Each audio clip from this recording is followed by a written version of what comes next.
Alors ne balma o nyokuma biye lundi 20 décembre 2021 awa nouvelle chaman ba de baby nouvelle duma chaman de baby donc o kofɛ ko dɔw bɛ ka kɛ an bɛ tila tuguni k'an fiyɛla ye mun ye an b'o ɲɛfɔ président Asimi Goïta ɲɛna ma an b'o kɛ deuxième vocal la donc Mali kɔnɔ bi nouvelle duma fɔlɔ ye jumɛn ye an ka ministre n'o tɔgɔ ko Abdoulaye Diop le ministre des affaires étrangères a bɔra bi a ye Faransi bila place la Faransi ministre des armées n'o sɔrɔsiw ka ministre ye Florence Parly a y'i to Faransi bi ko wayi ko Asimi Goïta ka fanga bila ko ka di civil dɔw ma parce que u tun bɛ fɛ ka na laɲini mun na u ma sabati u ka plan bɛɛ échouera u bɛ yɔrɔ min na bi u bɛ yɛrɛ ɲini de la Faransi bɛ yɛrɛ ɲini na awa Alpha Blondy artiste Alpha Blondy le comment on appelle là le leader des reggaeman de l'Afrique Alpha Blondy an ka cɛkɔrɔba ale bɔra bi ka Asimi Goïta supporter bi malien a ka bon hakili ma yan'an ka taa ɲɛfɛ an bɛ fɛnkɛ ka le ministre Job an b'o ka kumakan kala malien an k'o lamɛn ɲɔgɔn fɛ Abdoulaye Diop ye mun fɔ Faransi ma an k'o lamɛn. Yɔrɔ fana an bɛ taa yen nɔ mais n'i ye Wagner ko in yɛrɛ bɛɛ jate lajɛ nin bɛɛ ka mankan wuli de parce que kɛlɛ de bɛ nin puissance ba ninnu yɛrɛ ni ɲɔgɔn cɛ Amérique o Faransi o Russie o Chine u ka kɛlɛw b'u ni ɲɔgɔn cɛ mais anw y'a yira k'a fɔ aw ka kɛlɛ tɛ Mali kɛlɛ e teri tɛ ne teri ye forcé la i jugu tɛ n jugu ye mais ne ni e an b'an ka ɲɔgɔn tagama an ka intérêt de nɔfɛ donc Mali ye jamana fitinin ye ka don ni samaw bɛ kɛlɛ la anw tɛ se ka don tu la donc sama n'u yɛrɛ ka kuma ɲɔgɔn fɛ u ka ɲɔgɔn ka problème ɲɛnabɔ u ka Mali bɔ la donc o de ye nin Wagner ko bɛɛ donc ni min bolo ni fɛn wɛrɛ bɛ mɔgɔ min bolo i ka na n'a ye mais n'i yɛrɛ y'a lajɛ sisan i b'a fɔ Mali yɛrɛ diɲɛ problème bɛɛ ni Wagner de wallahi ko fadenya mun bɛ Faransaw ni Irisiw ni ɲɔgɔn cɛ ani Américains ni ɲɔgɔn cɛ ko Faransi bolo n'ale mɔgɔ ko man n'ale ye olu ka jɔn de anw ye an fana kana o tigi kana ko diya anw ye donc an ka to olu nɔfɛ kɛlɛ la an kana tugu mɔgɔ wɛrɛ si kɔ n'olu tɛ donc balimaw Job bɔra ko kuma de fɔ Mali y'a tɛgɛ dili mun kɛ Irisi ma o de ma bɛn Faransi ma an ka kuma tɔ lamɛn. mais jamana ɲɛmɔgɔ ye min yɛrɛ k'a fɔ o ye k'a fɔ de sisan Barkhane ke désengagement min kɛra an ka jamana kɔrɔnya fan fɛ a bɛ vide juridique créer o kɔrɔ yɔrɔ bɛ na kɛ yen nɔ lakanani minan tɛ yen mɔgɔ tɛ yen ka lakanani kɛ. donc a bɛɛ lajɛlen ni kuma mɛn dɛ voilà.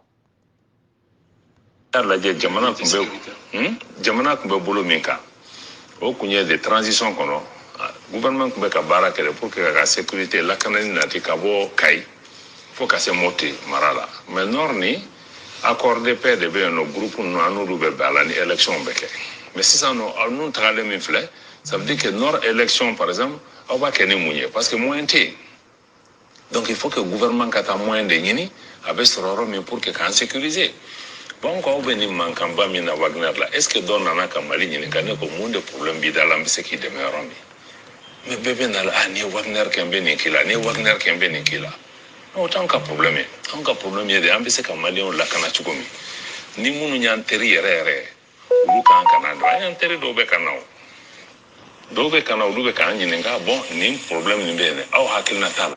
bon a bɛɛ lajɛlen ye Abdoulaye Diop ka kuma mɛn yan yɔrɔ la maliyɛn an y'o de fɔ sa ala bɛ Mali fɛ sa wallahi ala bɛ Mali fɛ mais an bɛ mun ɲɛfɔ an ka président Asimi Goïta ɲɛna Alpha Blondy fana bɔra o ye mun fɔ n balimaw an bɛn'o fana kala an k'o lamɛn ɲɔgɔn fɛ Alpha Blondy ko Mali ma Faransi wele dɛ ko Faransi nana bi Mali kɔnɔ di yara an de la ka kuma in fɔ ka kɔrɔ mɔgɔw ma da la awa an ka Alpha Blondy fana kuma kana mɛn yan yɔrɔ la.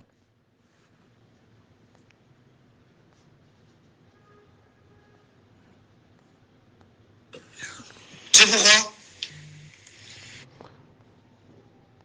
l'attitude justement de la junte malienne aujourd'hui qui semble tenir tête à la France sur ces questions sécuritaires.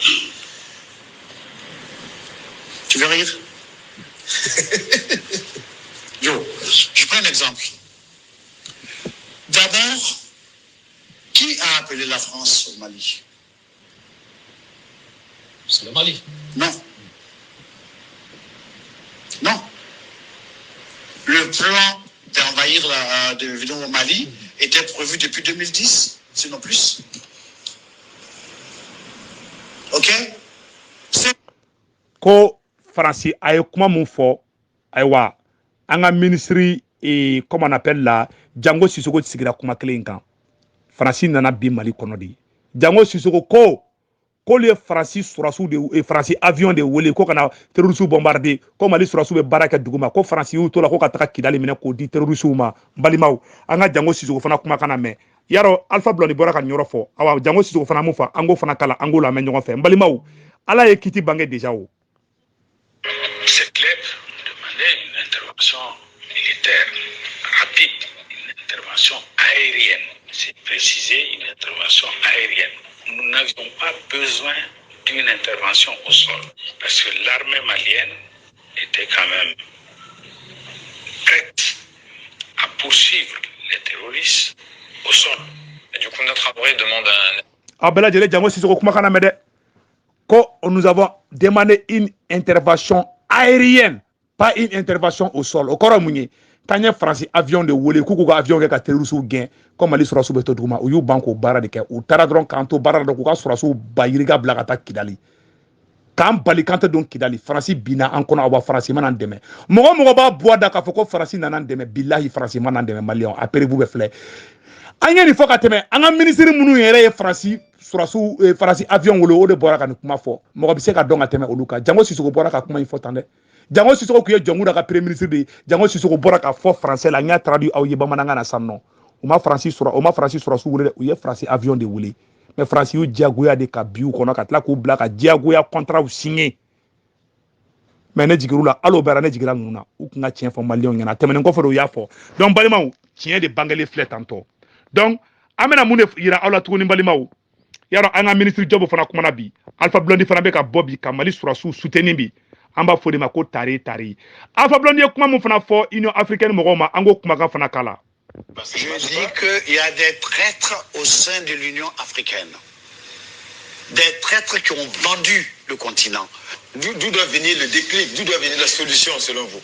Le déclic doit venir des lucides qui ne sont pas encore embrigadés, corrompus et qui ont vendu l'Afrique en vendant leur âme. Ils s'en foutent là. Attendez, Emmanuel, tu trouves normal qu'on a tué 12 journalistes? Je ne suis pas d'accord avec ce qu'on tué, hein. Je ne suis pas d'accord, ok? Mais qu'on a tué 12 journalistes de Charlie Hebdo en France, et que nos chefs d'État se ramassent pour aller pleurer sur les Champs-Élysées, et qu'au Burkina, il y a 54 qui sont tués, au Mali, il y a des villages qui sont rasés, et puis aucun ne vient pleurer, même dire Yako. Voilà, il faut qu'on s'en débarrasse. Je ne dis pas de les chasser. Hein. Donc, balima bela jele ni kuma mede Alpha Blondy de boraka ni kuma fo. Ani e janfa dan inde. Alpha Blondy ko tuguni ko na ka so tiere la Francis ni Amerique hu na le ma on demeni kandema muna ute marfa di an yere ka Surasu ma an ga yere défend ma uto ke muna parce que uba fe anga tolu ka mara de kono toujours Alpha Blondy orom fo angola me. Jibril, vous avez des drones. Vous avez des satellites. Vous pouvez voir s'il y a de l'eau sur la Lune ou de l'eau sur Mars. Vous ne pouvez pas voir où sont cachés les djihadistes. C'est quoi cette foutaise? Voilà. Alpha Blondy manga mede. Ko drone mu bulo avion mu bulo abe sanfela abe dugungala yi mais ate terroriste keninye anga dugu be ci anga village be fenge. Vraiment Asimi ni ma yira ka fo Afrique bebi ko bi. Asimi ni ma yira ka fo ko bebi ko ijija ka barata bulo fe. Anga nga ladilikan fana fina ameno fana nya fingina anga vocal flana na sanno.